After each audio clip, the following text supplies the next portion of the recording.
सदवन्दियाणं तिरुवणहिदमधुरविसदवकाणम् अन्तातीदगुणाणं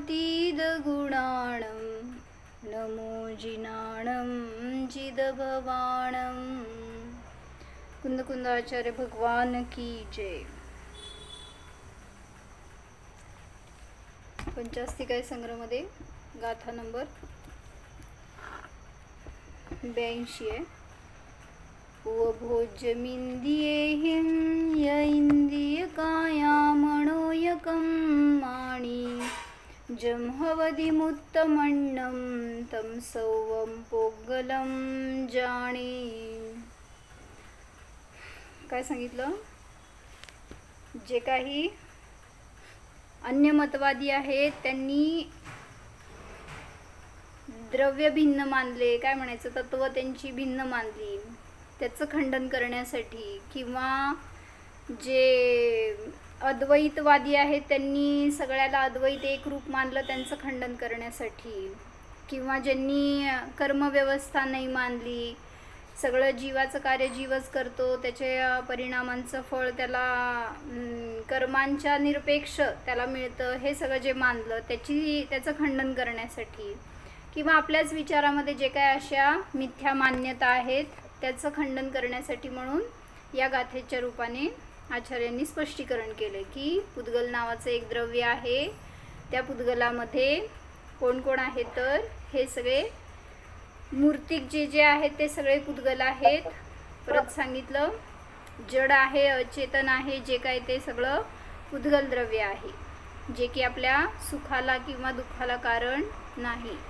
पुद्गल हे आपल्या सुखदुःखासाठी अकिंचितकर आहे, म्हणून ते इंद्रिय असोत, शरीर असो, मन किंवा कर्म असोत, किंवा जे काही तुम्ही इंद्रियांच्याद्वारे भोगणारे भोग असोत, ते विषय सगळे पौद्गलिक आहेत, ते माझ्या स्वभावापासून भिन्न आहेत।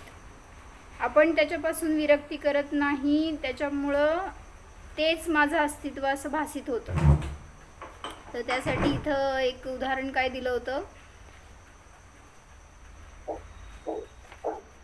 जसं आपल्याला त्या पुद्गलाची इच्छा आहे, पुद्गलाचं आकर्षण आहे, पुद्गलाचं आसक्ती आहे, ती कधी कमी होणार, किंवा काय करायला पाहिजे की जेणेकरून ते पुद्गलापासून आपण भिन्न करू स्वतःला, किंवा त्या पुद्गलापासून विरक्ती होईल आपल्याला, ह्याच्यासाठी काय करायला पाहिजे,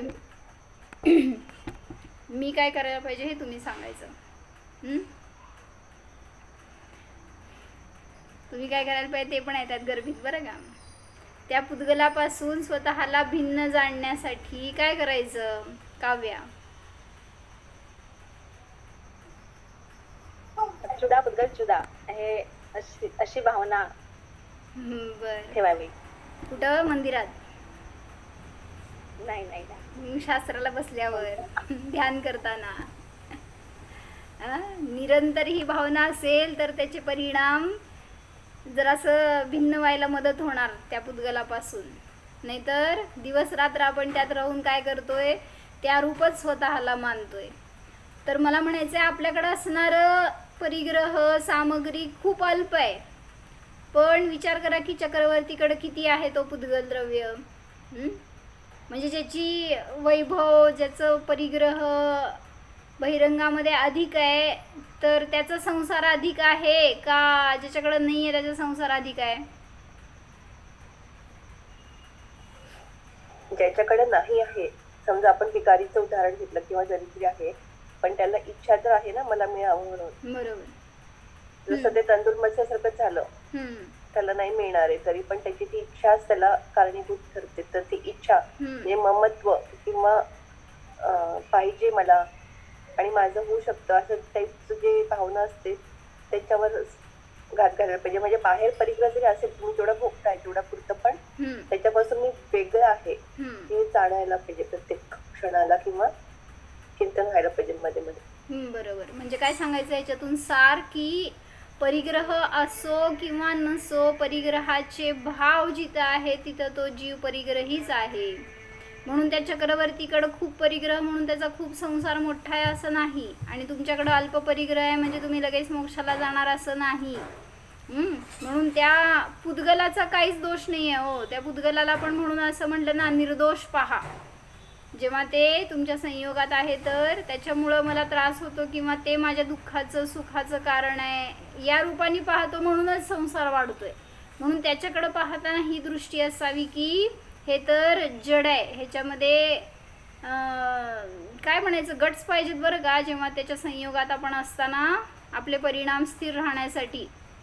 जसं आवडता दागिना म्हटलं होतं परवा दिवशी आणला, तर ते घालताना ते जवळ असताना कोणीतरी त्याला छान म्हणलं, एवढं जरी झालं तरी सुद्धा आपले परिणाम स्थिर राहतात. सांगा बघू, हो का नाही? स्थिर राहतात की नाही राहत? म्हणजे त्याच्यामध्ये इतकी आपली आसक्ती असती की नुसतं कोणी म्हणो किंवा न म्हणो, ते जवळ आहे तरी पण एक काय म्हणतात, लड्डू फुट रहे होते अंदर से, असं म्हणतात. म्हणजे आपले परिणाम इतके आनंदी असतात, प्रसन्न असतात की माझ्याकडं तेवढं बेस्ट आहे. म्हणजे समजा कोणतरी तुम्हाला डायमंड नेकलेस आणून दिलं तर कोणाकडं नाही आहे, जगात कोणाकडं नाही आहे किंवा तुमच्या फॅमिलीमध्ये कोणाकडं नाही आहे, माझ्याकडंच आहे. फील काय सांगा तुमचं? माझ्याकडं ते आहे म्हणजे आय एम द बेस्ट. म्हणजे मला सगळ्यात जास्त मूल्यवान गोष्ट मिळाली जगातली, अशी मान्यता. म्हणजे म्हणायचं म्हणून की बाहेरचा परिग्रह दोषी नाही आहे, पुद्गल दोषी नाही आहे. दोषी कोण आहेत? आपले परिणामच आहेत. जितकं आपण त्याच्या संसर्गामध्ये राहतो किंवा त्याला आपल्या संसर्गामध्ये घेतो तेवढं आपला संसार वाढणार. म्हणून सांगतात की चक्रवर्तीकडं भलेही ती शहाखंडाचं आधिपत्य असू दे, 14 रत्न, 9 निधी, किती आहे वैभव त्याच्याजवळ, काय नाही असं नाही, सगळं आहे, पण तरीसुद्धा काही नाही आहे. आणि आपल्याकडं काही नाही आहे पण सगळं आहे. समजलं का काय म्हटलं?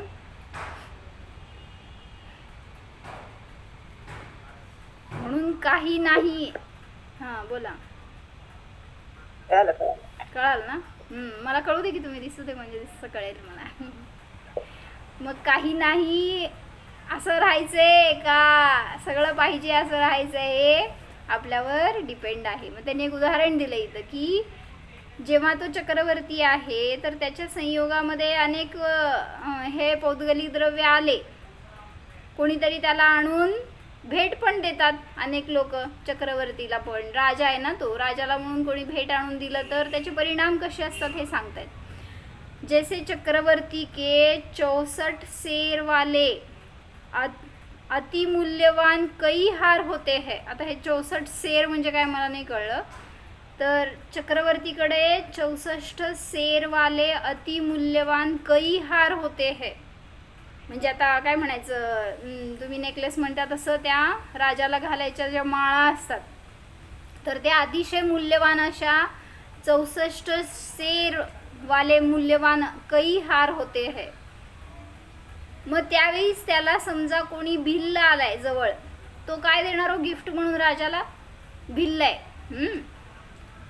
राजाला राजा भेटला तर राजसी काहीतरी तो देईल. म्हणजे हिरे, माणिक, मोती, अलंकार किंवा सुवर्ण मोहरा असं काही देईल, किंवा काय म्हणायचं, जमीन देईल, कुठलं गाव देईल, नगर देईल, असं देईल राजाला राजा भेटला तर.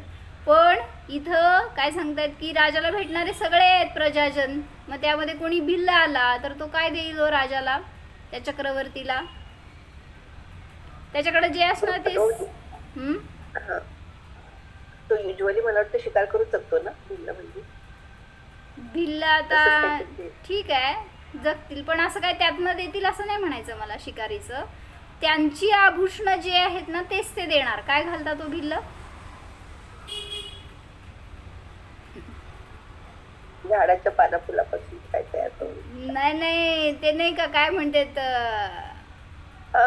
मेलेल्या मुंडक्यांचे माळा म्हणतात, काय म्हणतात त्याला. इथं त्यांनी त्याचं नाव दिलंय चिरमिका हार. आता ते काय असतं ते पण मला माहित नाही. बहुतेक ते जे असं म्हणतात ना काय घालतात ते माळा, तसल्या मुंडक्यांचे माळा असतात किंवा काय त्या टाईपमधलं, काय त्या हाडांपासून बनवलेलं म्हणा, असं काय जे असेल ते मुंडन माळा असं काय तर म्हणतात त्याला, शब्द नाही लक्षात माझ्या.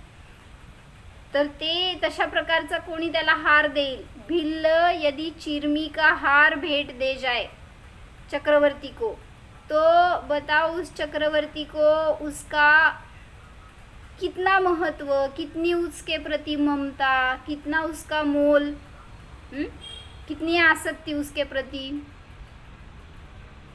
नहीं हो सकती चक्रवर्ती को, क्योंकि उसके पास आसक्ति नहीं हो सकती. भले ही वो लेगा, क्योंकि राजा है, ऐसे नहीं बताएगा कि ये क्या लाए मेरे लिए, ये नहीं चाहिए मुझे, ऐसे नहीं. राजा है तो व्यवहार वहाँ पे वैसे ही करेगा कि सब जो भी लाते हैं तो लेगा, उनको देगा, ये सब व्यवहार करेगा. लेकिन उसके प्रति आकर्षण, आसक्ति, उसके प्रति ममत्व नहीं रहता उसको.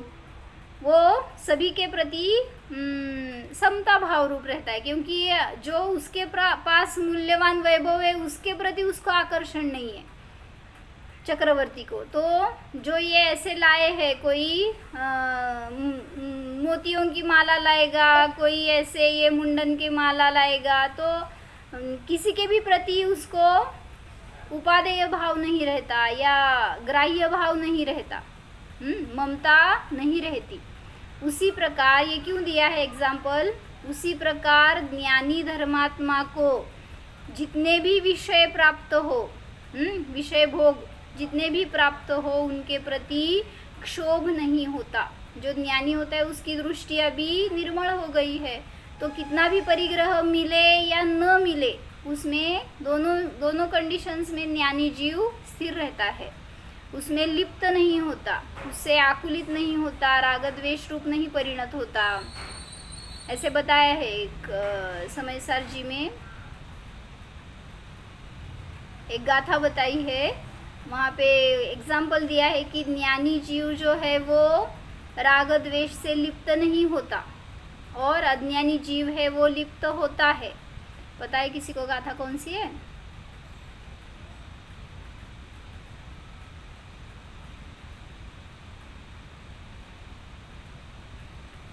नाणी रागप्पजो दुसव्वदव्ये सुकम्म मज्जगदो लिप्पदी नो लिप्पदी रजेणदु कद्दम मज्जे जहा कणयम. मतलब ऐसे गाथा बताइए कि जैसे सोना है, सुवर्ण है, तो वो कीचड़ में भी गिर जाए तो भी वो कीचड़ युक्त नहीं होता, सुवर्ण ही रहता है, शुद्ध ही रहता है.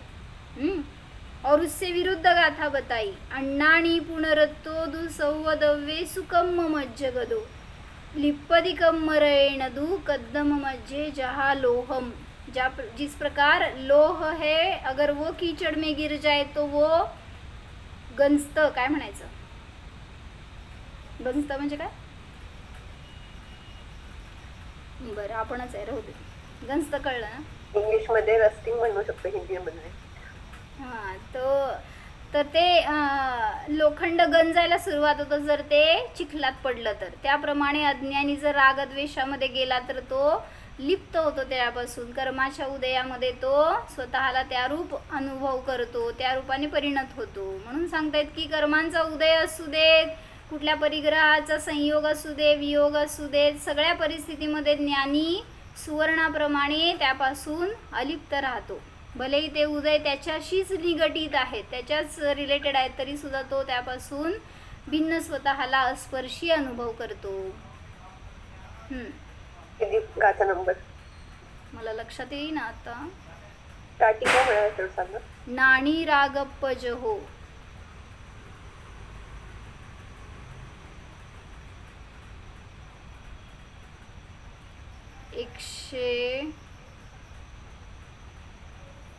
नाही 200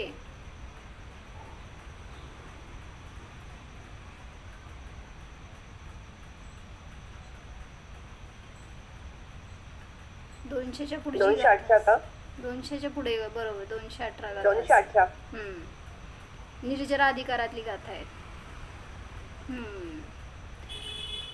तर त्यात सांगितलं म्हणून की ज्ञानी आहे तो कर्माने लिप्त होत नाही, त्याप्रमाणे परिग्रहाने लिप्त होत नाही, त्याच्या आसक्तीमध्ये ममतेमध्ये तो अडकत नाही. कोण? तो ज्ञानी. म्हणून जरासा आपली परिणती सुद्धा ज्ञानरूप होऊ द्या ना. आपल्याला समजलंय सगळं तर थोडा अनुभव करा. निर्लोभ आहे मी. आता ते संध्याकाळी आमचा विषय निर्लोभवर चाललाय, तर सकाळपासून संध्याकाळपर्यंत थोडा जेव्हा केव्हा लक्षात येईल तेव्हा ह्याच्यावरच पकडते विषय की मी निर्लोभ आहे. का मी त्या परगोष्टीचा लोभ करावा? किती वेगळ्या वेगळ्या प्रकाराने लोभ करतो.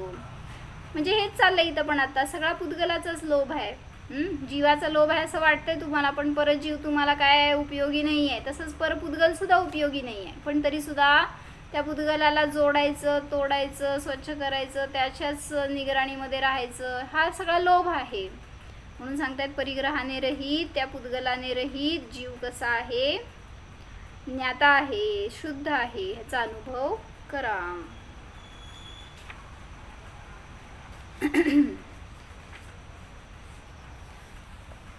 संसार देहादि परद्रव्य की व्यवस्था में कोई किसी के अधिकार में नहीं है. तुम्हाला वाटतंय काय की त्या पुद्गलाचं सगळं परिणमन मी करवतो किंवा ते माझ्याबरोबर राहणार, नित्य राहणार. त्यामुळे त्याला भोगण्याचे भाव, त्याच्या प्रती आसक्ती, त्याचं संरक्षणाचे परिणाम, हे सगळं, आणि ते माझ्या अधीन आहे, हे एक परिणाम. कुठलं पुद्गल तुमच्या अधीन आहे हो? जे तुमच्याशी एक क्षेत्रावगा आहे ते शरीरच तुमच्या अधीन नाही आहे, तर परपुद्गल कुठलं तुमच्या अधीन असणार आहे? ते कशावरून तुमच्या अनुसार परिणमन करणार आहे? जे काही गाथेमध्ये सांगितलेले प्रत्येक पुद्गल आहेत ना, त्या पुद्गलांमध्ये कुठलं पुद्गल द्रव्य तुमच्या अधीन कार्य करतं? एकही द्रव्य तुमच्या स्वाधीन नाही. प्रत्येक द्रव्य कसं आहे हो? स्वाधीन आहे त्याच्या. तुमच्या अधीन कुठलंही द्रव्य नाही. पण ही माझी विचाराची विचित्रता आहे की सगळ्या परद्रव्याची व्यवस्था माझ्या अधिकारामध्ये आहे. प्रत्येक वस्तू का कार्य स्वतंत्र है, ये भूल जाते हैं. कोई वस्तु दूसरे के अधीन नहीं है. किसी के राग द्वेष करने से वह चीज़ अनुकूल नहीं होती. अच्छा बताया है. क्या बताया? किसी के राग द्वेष करने से वह चीज़, जो भी पुद्गल है सामने आपके, जो भी परिग्रह है, वो परिग्रह आपके राग द्वेष करने से तुम्हारे अनुकूल या प्रतिकूल नहीं होती. किंतु पूर्व का पुण्य हो तो उस कारण से अनुकूल दिखती है. आपका पूर्व का पुण्य है इसलिए अनुकूल लगता है. लेकिन जैसे बताया था ना, धन आए तो आपको आनंद होता है कि दुख होता है? धन मिले तो विचार करके बताओ. धन मिल जाए तो वो सुख का कारण कि दुख का कारण?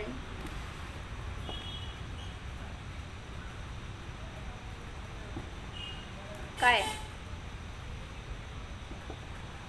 अभी नहीं लगता मुझे. हाँ, अभी नहीं लगता. मतलब आपने हाँ, वो भी है कि मतलब अपने जितना है अभी, मतलब क्या बोलते हैं, तो पुरेसा आहे म्हणून आपल्या Sufficient. पुढं. तर आता नाही.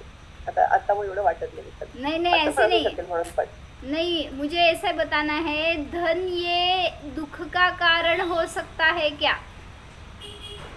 सभी को सुख का कारण लगता है ना, तो वो दुख का कारण है कि नहीं है और कैसे है, ये है बताओ. ना. चोरी हो जाएगी या तो उसकी रक्षा करनी पड़ेगी, उसके विकल्प, फिर अशांतता ही तो है. बराबर. तो इसलिए ये बता रहे हैं कि जो भी पुद्गल है वो धन हो या कोई परिग्रह हो, सभी हमारे लिए न सुख का कारण है न दुख का कारण है वास्तविक.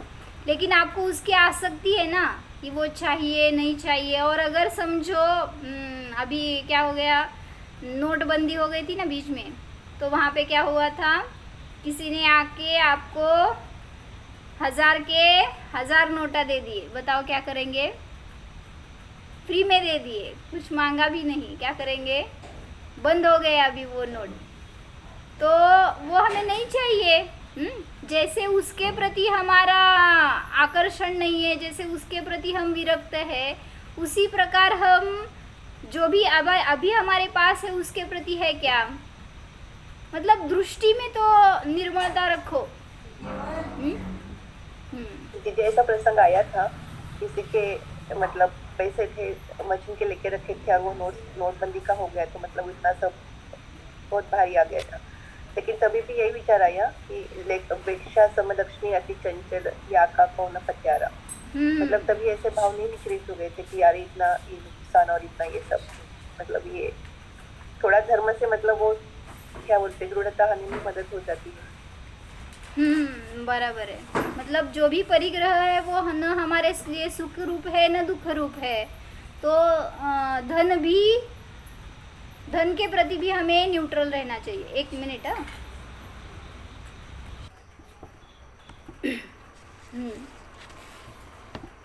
तो इसलिए बता रहे हैं यहाँ पे, किसी के राग द्वेष करने से वह चीज़ अनुकूल नहीं होती, किंतु पूर्व का पुण्य हो तो वह उस कारण से अनुकूल दिखती है। किंतु कोई चीज़ या कोई आत्मा अन्य किसी के अधीन नहीं है। काय बोलायचं का शिल्पा भाभी?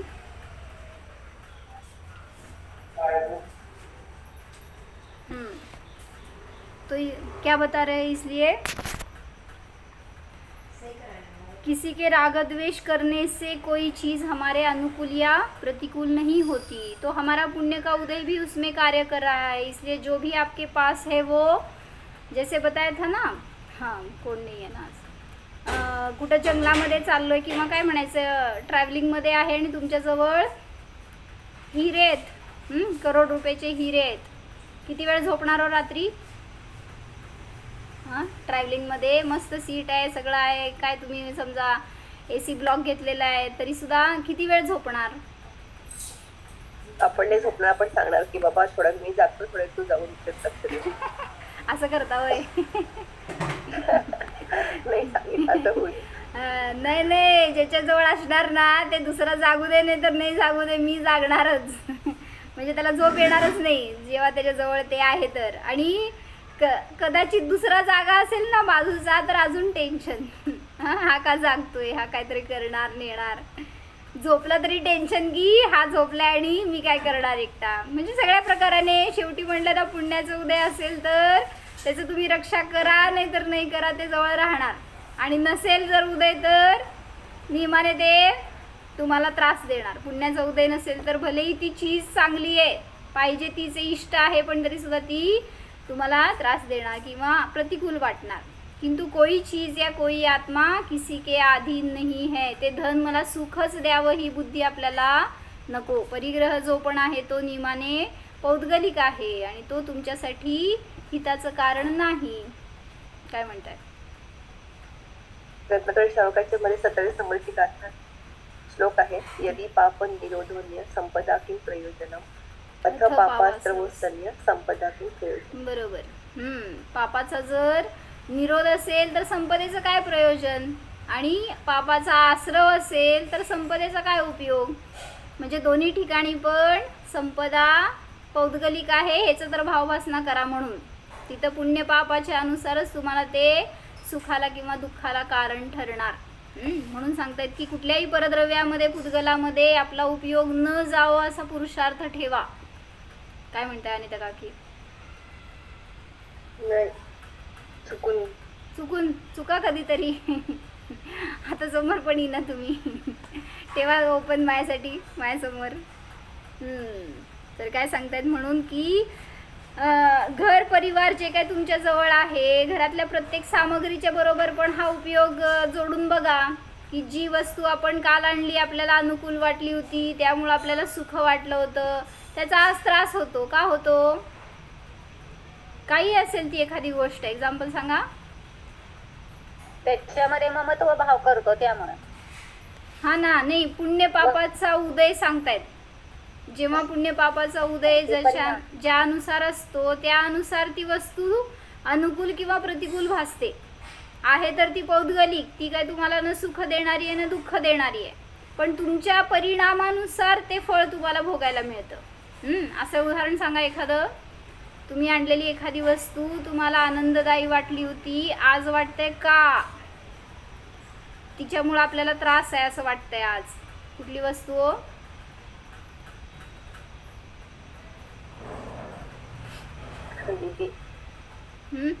ते म्हणतात त्याप्रमाणे नेकलेस डायमंड्स वगैरे आणलं होतं, पण ते मला सहन होण्यास गेला म्हणून इथून टाकावं लागलं बाजूला. होय. हा, त्रास होतो त्याच्यामुळे. बरोबर, असं पण आहे. म्हणजे म्हणून म्हणलं ना, आपल्याला जसं समजा कालच आपण काय केलं, साखरेचं पोतं घरी आणलं होतं आणि आज तुम्हाला डायबिटीस निघालं. काय झालं हो, घरात खाणारं दुसरं कोण नाही. आता काय करायचं? म्हणजे तेच जी वस्तू काल आपल्याला सुखदायी वाटली होती म्हणून आपण आणली, पण तीच आज तुम्हाला नकोशी वाटू लागली. ह्यालाच म्हणायचं पुण्याचा आणि पापाचा उदय असा फिरत राहतोय हो. त्यामुळे कुठल्या वस्तूमध्ये आपल्याला न इष्ट परिणाम व्हावेत ना अनिष्ट परिणाम व्हावे, त्याच्या प्रती जितकं ज्ञाता राहणार तितकं सुरक्षित आहे.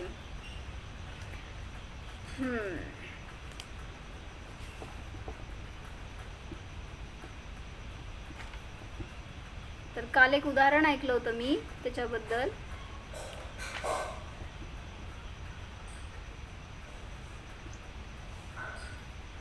बरं, आता हेच बघा की इथं पण उदाहरण दिलं त्यांनी. हा, मी एकदा ज्ञानार्णवमधली उदाहरणं सांगितली होती 4 तुम्हाला. काय सांगितली होती की पुद्गल आहे ते तुम्हाला वाटते सुखरूप किंवा दुःखरूप, पण आज सुखरूप आहे तर उद्या दुःखरूप वाटते, याच्यासाठी उदाहरणं दिली होती. जसं सांगितलं होतं की आज तुम्ही स्वेटर घातलाय, तुम्हाला थंडी आहे म्हणून. उद्या उन्हाळा आल्यावर तुम्ही काय करता हो, तीच वस्तू तुम्हाला नकोशी वाटू लागली. ते पण पौद्गलिक द्रव्य आहे जे तुमच्या जवळ ठेवता तुम्ही, पण ते एकदा सुख भासित होतं त्याच्या निमित्तात, एकदा दुःख भासित होतं.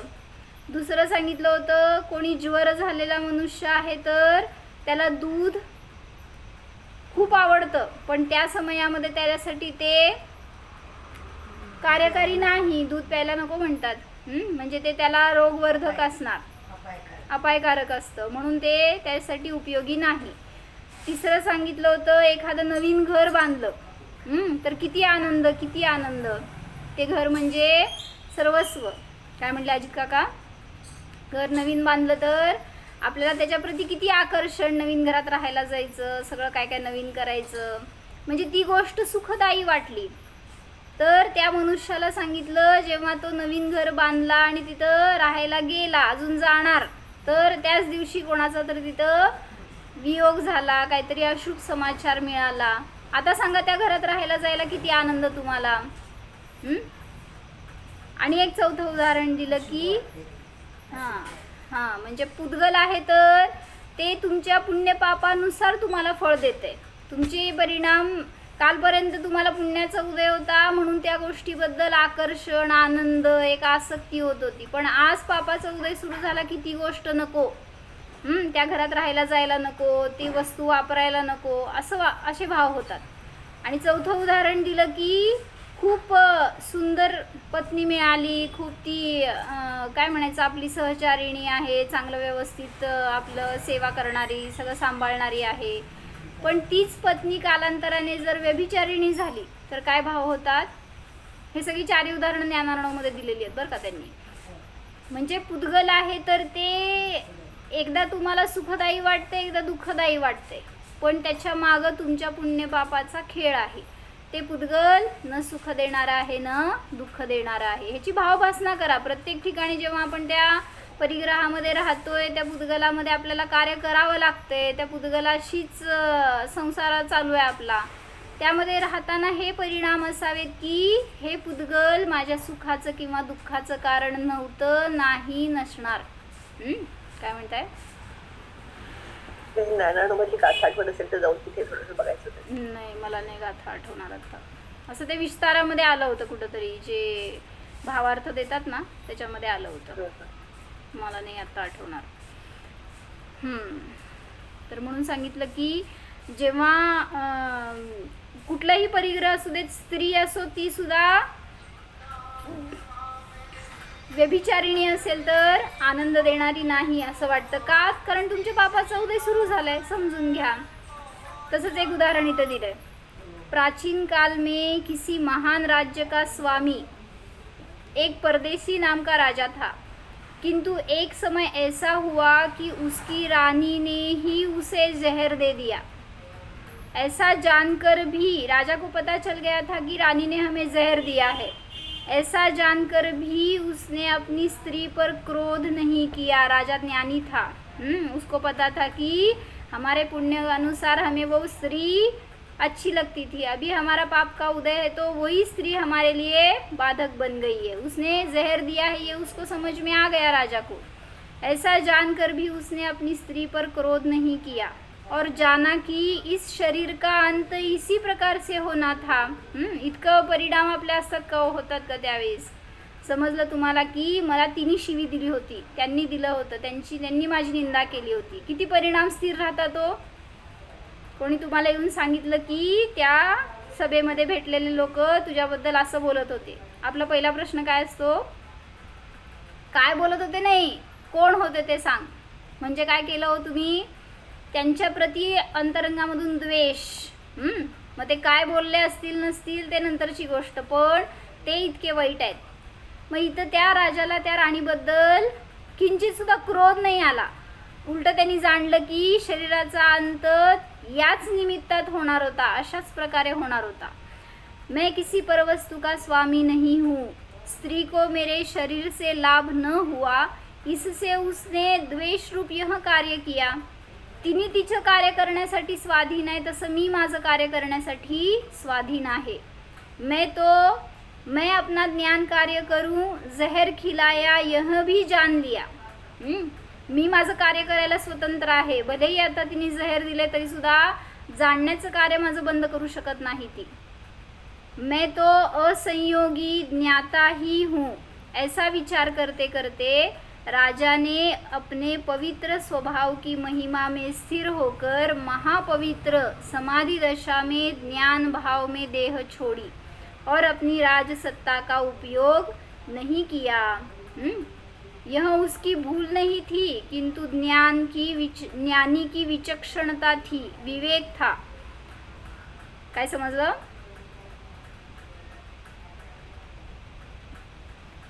आपण मध्ये पण किती स्थिर राहिले. आपण पराला दोष देत राहणार तर त्या दोषाचं फळ आपणच भोगणार आहे परत. म्हणून सांगतात की कोणाला दोष देण्यापेक्षा आपल्याकडे या स्वतःकडं.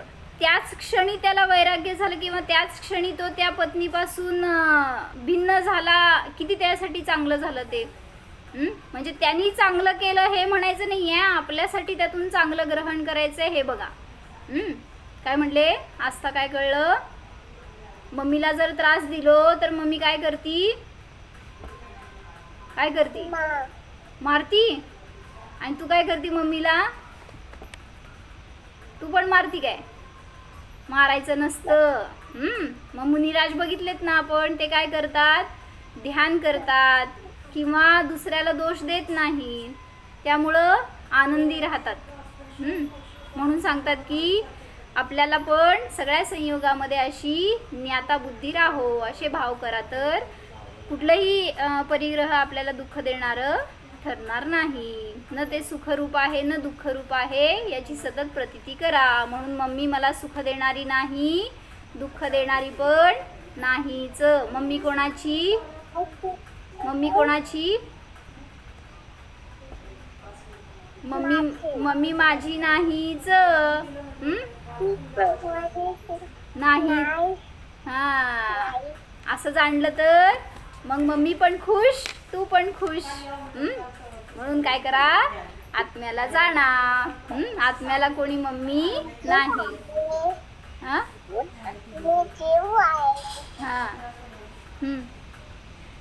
मी जाणणारा आहे. ध्यान करायचं. डोळे झाका. ओम. हा मी जाणणारा जीव आहे. मी एक आहे. मी शुद्ध आहे. परिग्रह रहित आहे.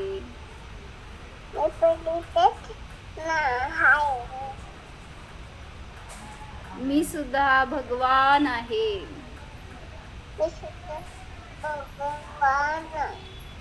आनंदी आहे. प्रसन्न आहे. मी आहेच.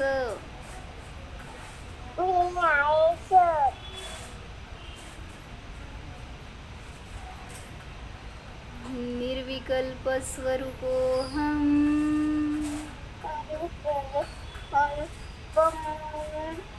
वीतरागस्वरूपोऽहम्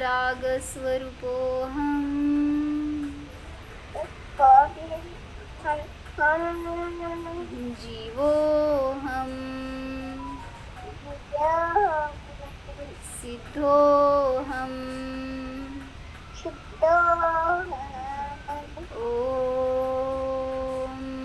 ॐ विसर्जन. नमो अरिहन्ताणं नमो सिद्ध